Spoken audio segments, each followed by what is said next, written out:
Dacă ești curios cum se joacă zodiile în luna iunie, rămâi aici.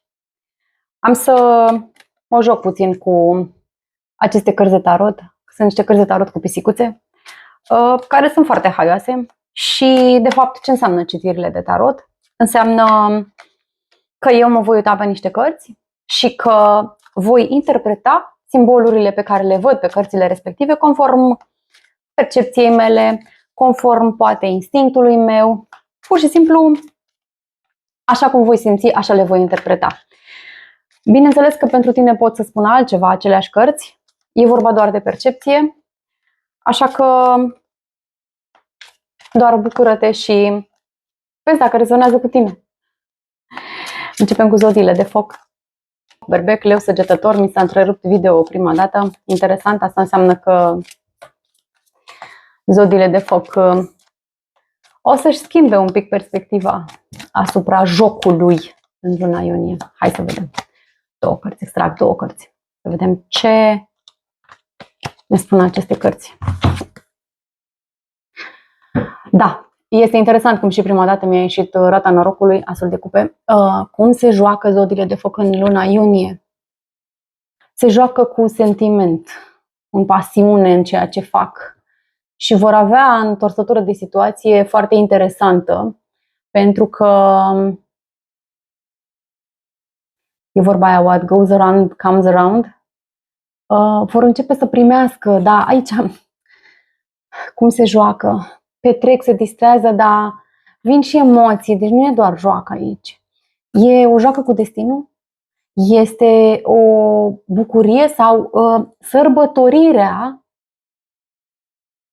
a ceea ce le oferă destinul. E un moment de bucurie foarte mare pentru zodiile de foc, pentru că se întâmplă niște lucruri foarte interesante care le vor da șansa să aibă mai multe motive de sărbătoare. Hai să trecem la zodiile de pământ. Taur, Fecioară, Capricorn. Nu este o citire clasică de tarot, da? Este, din nou, făcută pentru luna iunie, să fie haioasă.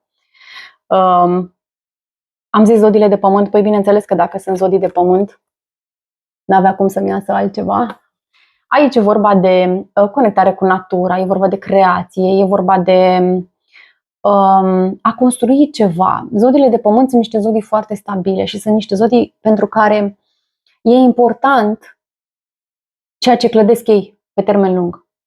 Și atunci o să se apuce de niște proiecte importante, o să se și bucure puțin de natură, o să se și răsfețe. Da, luna iunie pentru zodiile de pământ o să fie o lună și plină de parteneriate noi, de oameni noi care vin în viața lor. Distracție plăcută. Hai să vedem zodiile de aer. Au și sărit Gemeni, Balanță, Vărsător. Zodiile de aer culeg cireșe în luna iunie.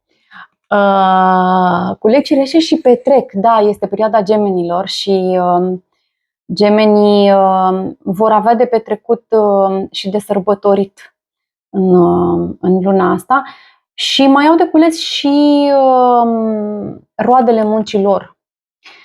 Vine o perioadă în care, pentru zodiile de aer, munca lor va fi răsplătită. Vești bune, minunate.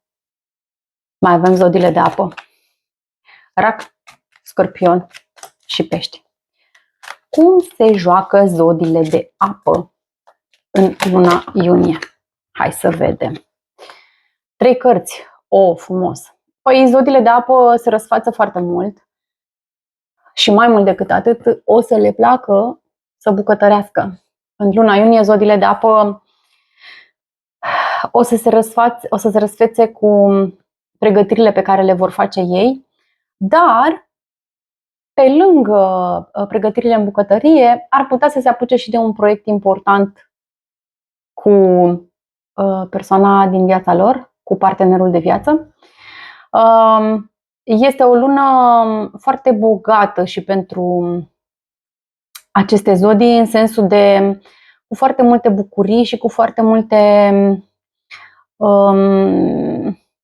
evenimente care o să-i răsfețe.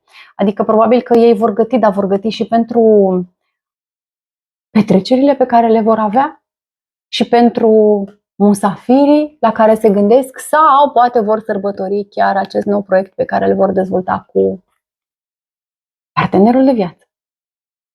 Păi ce să zic? Distracție plăcută!